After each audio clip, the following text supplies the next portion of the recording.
O espírito da intimidade. Ensinamentos ancestrais africanos sobre maneiras de se relacionar. Sobonfu Somé.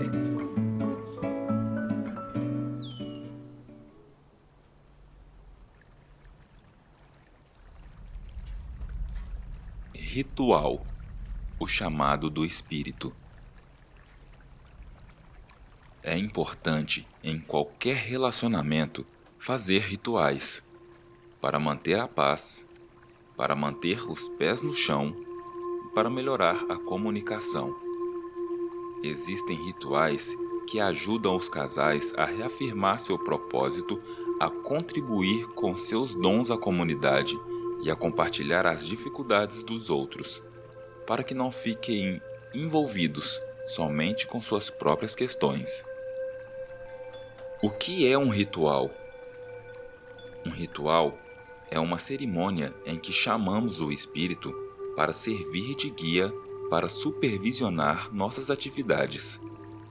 Os elementos do ritual nos permitem a estabelecer conexão com o próprio ser, com a comunidade e com as forças naturais em nossa volta. No ritual, chamamos o espírito para nos mostrar os obstáculos que não somos capazes de ver, por causa de nossas limitações como seres humanos.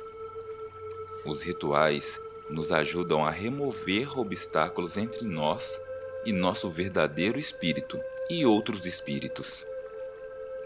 Em nossa aldeia, todo mundo é viciado em rituais.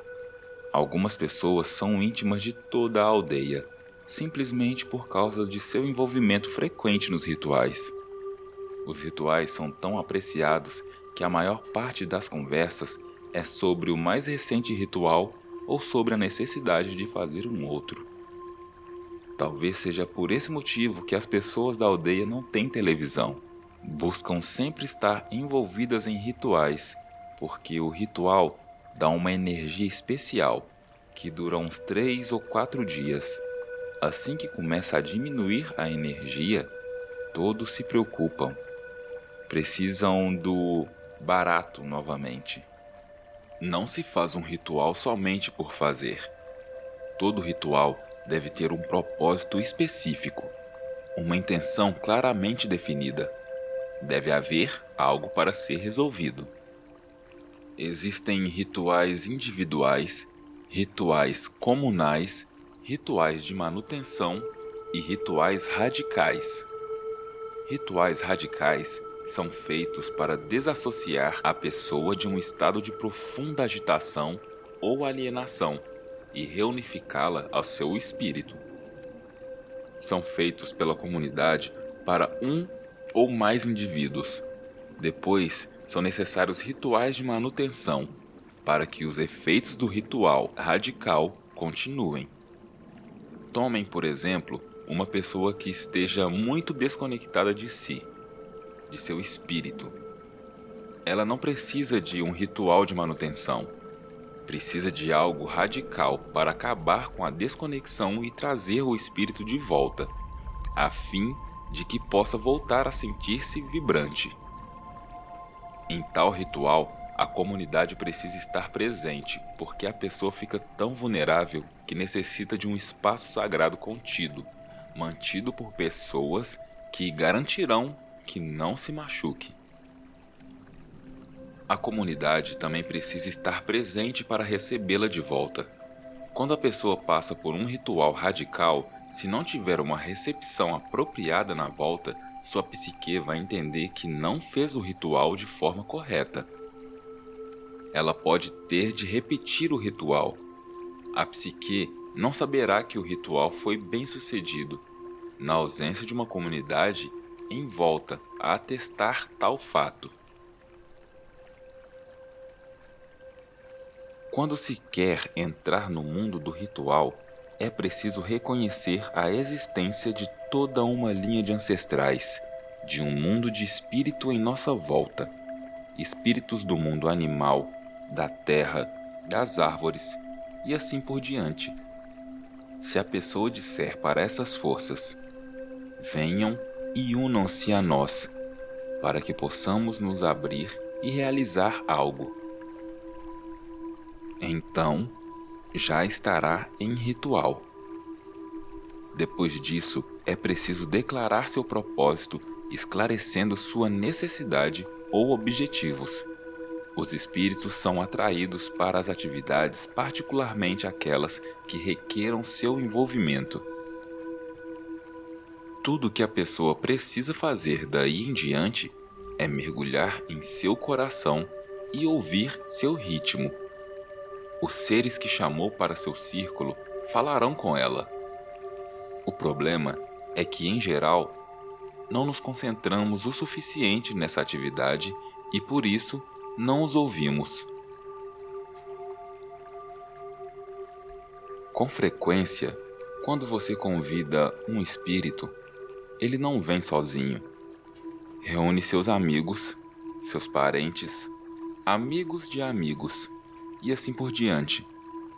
Todos esses espíritos virão até você e não é necessário ter um PhD ou sofrer dores e contorções para atraí-los. Só o que você realmente precisa é da sinceridade de seu coração e manter os ouvidos abertos. No Ocidente, as pessoas tendem a padronizar tudo. Assim, se você descrever um ritual, as pessoas acham que ela se aplica a todas as situações. A despeito de cada caso ser diferente, todos seguirão a mesma fórmula. No ritual, essa padronização não funciona. O ritual tem de ser específico para as pessoas envolvidas. Se você tentar padronizar as coisas, na verdade acaba afastando o espírito das pessoas e trazendo insinceridade. Gostaríamos de ganhar um livro secreto de receitas de rituais.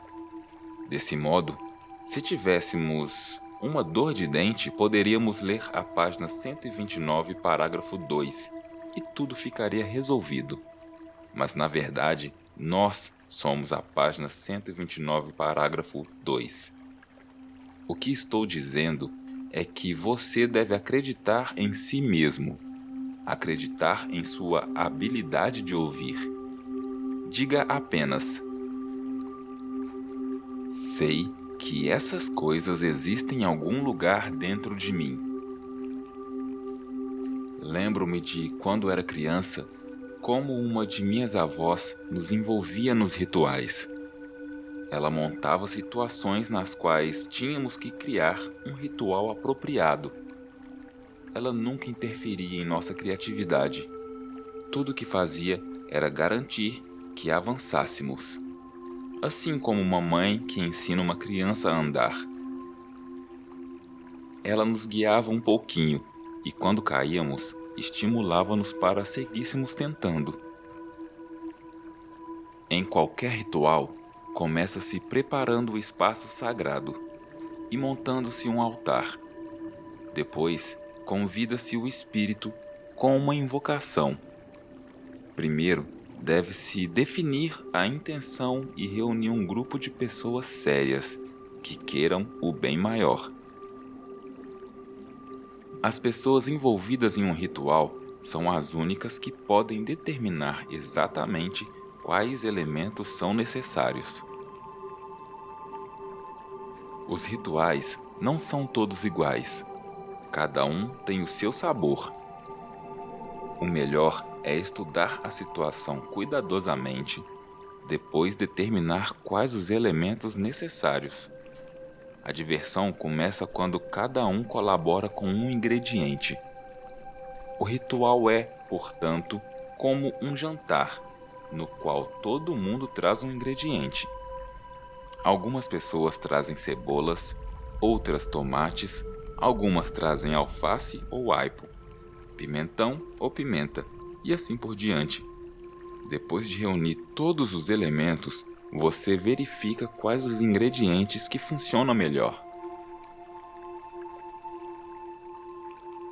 O ritual começa quando se define um espaço de ritual.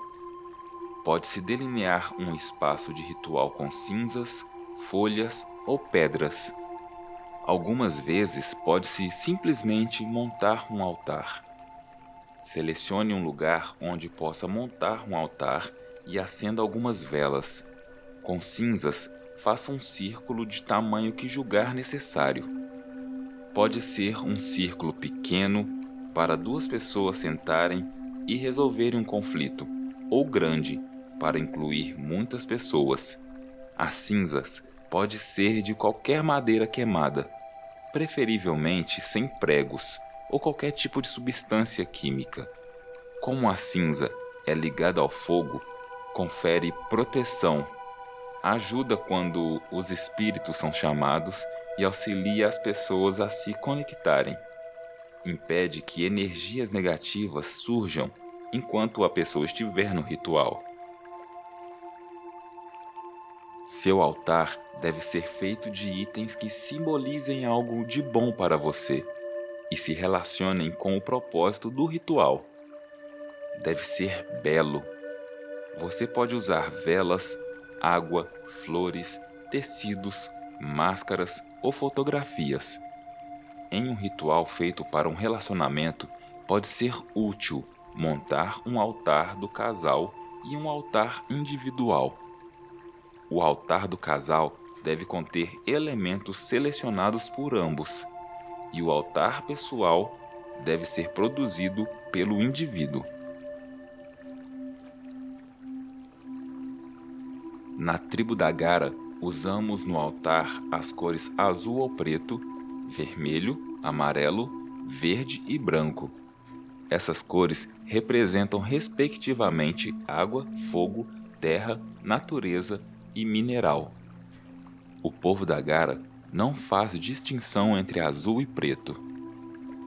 Usamos pedras para representar o reino mineral e folhas para a natureza. O crânio usado nos rituais de relacionamento representa a morte e a lembrança. Folhas verdes representam a vida. Trazemos água para representar a paz, o estado de paz que gostaríamos de ter em nossas vidas. A terra simboliza o alimento, os pés no chão, um sentido de identidade e sustentáculo. O fogo é representado por cinzas, sangue ou algo vermelho para simbolizar nossa conexão com os ancestrais. Os ossos e rochas representam a comunicação e nossa capacidade de lembrar. Dependendo de nossas necessidades, um ou mais desses elementos é usado em um ritual. Então, se estiver fazendo um ritual pela paz, por exemplo, poderá usar velas azuis ou pretas, água e outros itens que lhe representam a paz.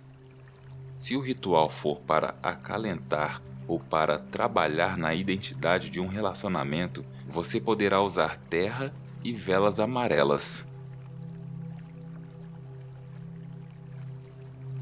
Se estiver trabalhando com a comunicação, com o intuito de interpretar corretamente os sinais que recebe de seu parceiro, poderá usar uma vela branca, pedras e ossos.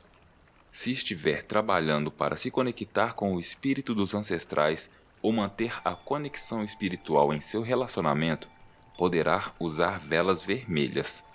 O fogo traz calor, ação e compaixão. Ajuda um casal a sonhar junto. No entanto, digo às pessoas para se certificarem de que sua intenção esteja absolutamente claras antes de usar o vermelho, porque o fogo é veloz e pode rapidamente fazer a situação degenerar e se tornar uma guerra. Talvez você esteja buscando a magia para conseguir passar por importantes mudanças. Nesse caso, velas e tecidos verdes serão usados, além de máscaras, que representam um grande mistério, e qualquer outra coisa que lembre a natureza. Esse tipo de ritual serviria, por exemplo, para um casal que estivesse começando a usar máscaras diante da comunidade, agindo com desonestidade e apresentando o seu lado falso. Esses elementos de ritual devem ser tomados simplesmente como fonte de inspiração, particularmente para as pessoas que não têm costume de fazer rituais. Depois do espaço delineado, do altar pronto, do propósito do ritual determinado e claramente expresso para os espíritos e ancestrais, você pode ajudar a pessoa para a qual o ritual foi criado. Pode declarar o início do ritual, mas de fato o ritual começou antes, no momento em que as pessoas se reuniram para resolver as coisas e começaram a orientação do espírito, a preparar o espaço de ritual. Nunca devemos excluir as crianças dos rituais. A presença das crianças gera os rituais mais simples e vibrantes. Quando estão presentes, o que quer que seja feito errado torna-se certo. Por alguma razão, elas são, por sua própria natureza, ritualísticas.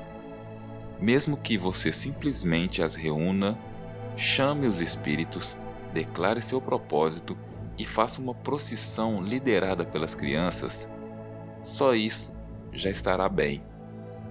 A quantidade de sinceridade e pureza que caminhará à sua frente curará todos os tipos de impureza, crítica e negatividade que você possa estar carregando. É assim, poderoso.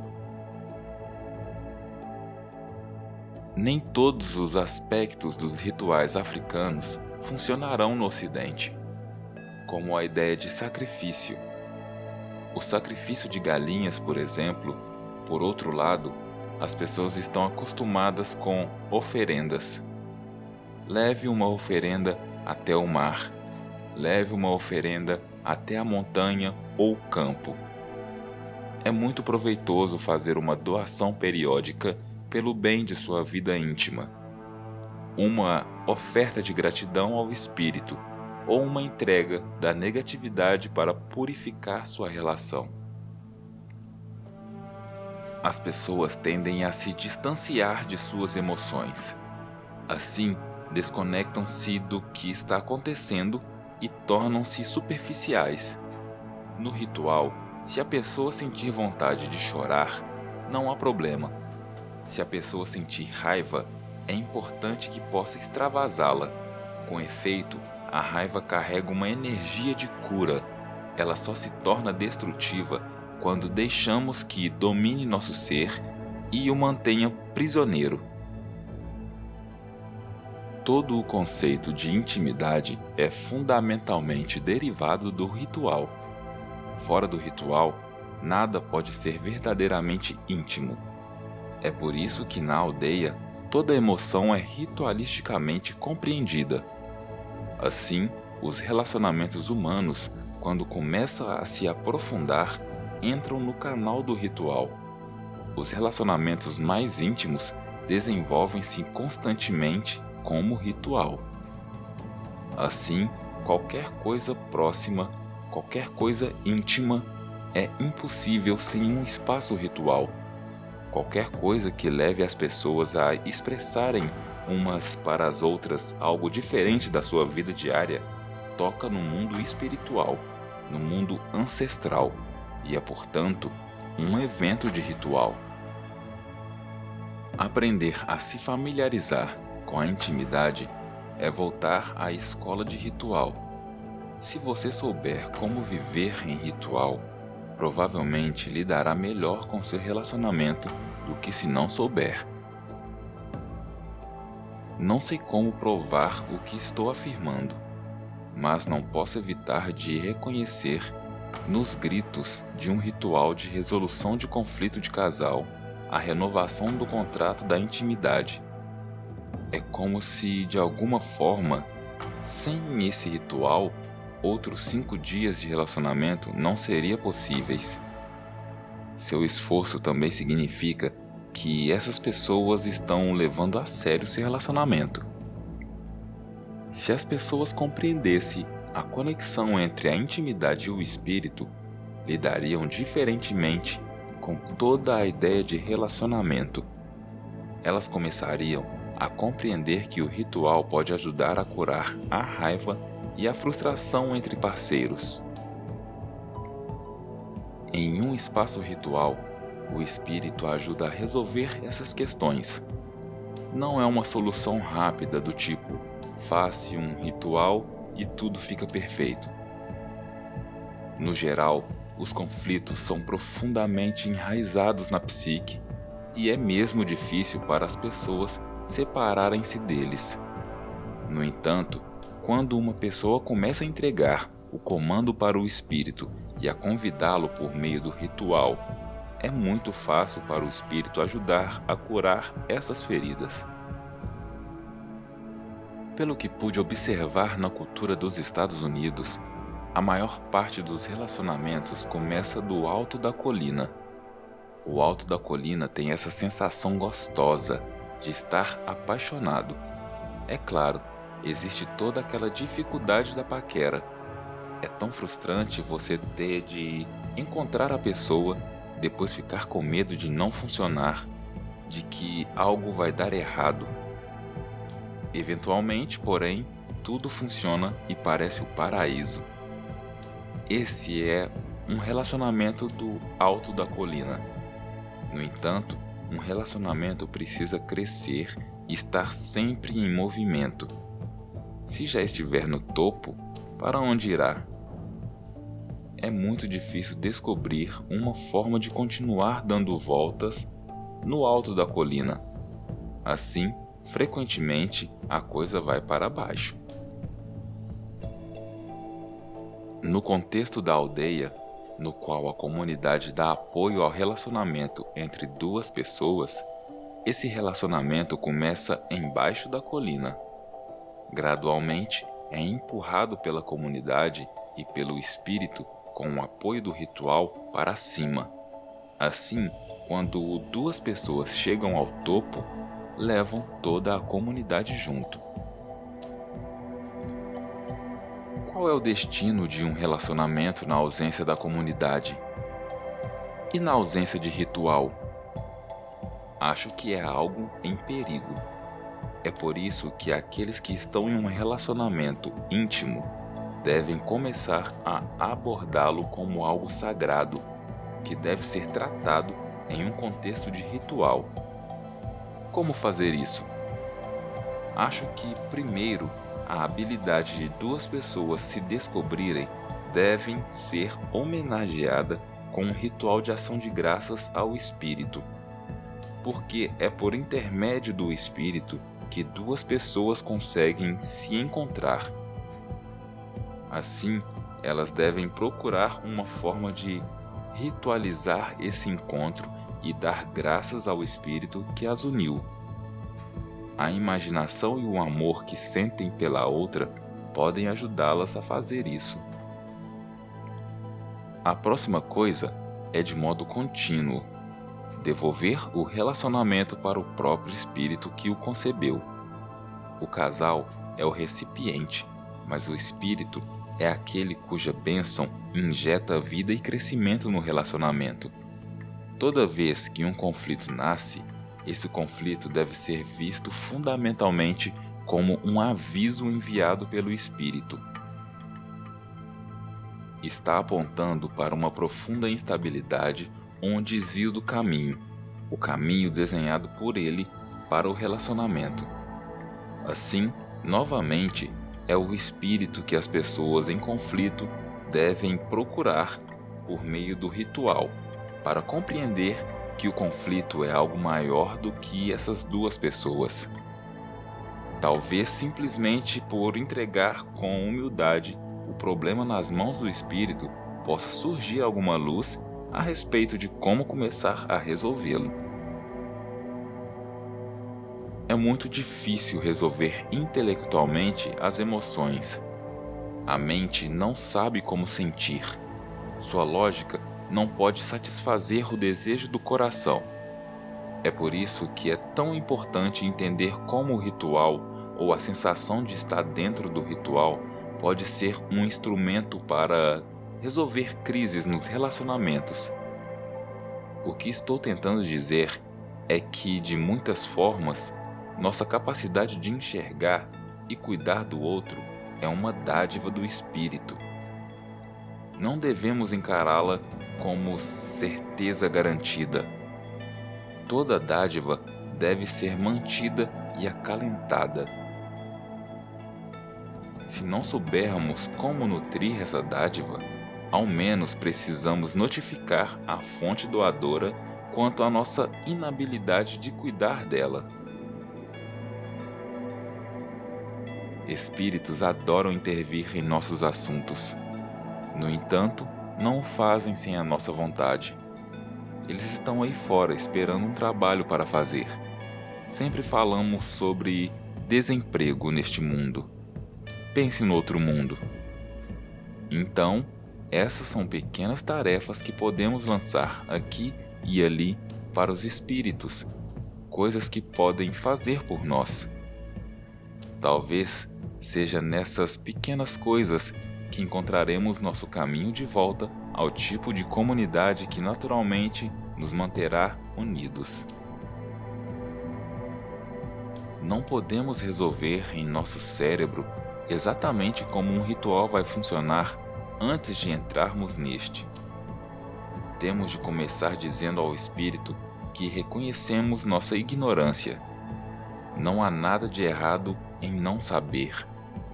De fato, espíritos adoram ouvir a pessoa dizer que não sabe como fazer, porque eles sabem, e entenderão sua afirmativa como um convite para que eles façam o que devem. Portanto, acho que a melhor forma, ou a forma que ainda nos resta para cuidar dos nossos relacionamentos, é buscar o espírito por meio do ritual. Acredito que a maior parte dos leitores sabe o que eu quero dizer com isso. Toda vez que, do seu coração, você invocar ou falar com um ser do outro mundo sobre algo que está acontecendo neste mundo, você está em ritual. Está fazendo algo que inclui outros que não são de carne e osso como você. Somos os olhos dos ancestrais nesse mundo. Quando observamos que algo não vai bem em nosso relacionamento, é nossa responsabilidade comunicar o fato aos ancestrais. Algumas vezes, observamos que as coisas não estão indo bem e nada fazemos, porque não sabemos como pedir ajuda. Porque achamos que não somos suficientemente criativos, que não merecemos ser ajudados. Então, corremos o risco de perder nosso tempo em questão que são tarefas dos nossos aliados do outro mundo. Enquanto isso, nosso propósito verdadeiro fica parado. Se você gostou desta leitura, deixe seu like, se inscreva e ative as notificações. E compartilhe com quem você goste.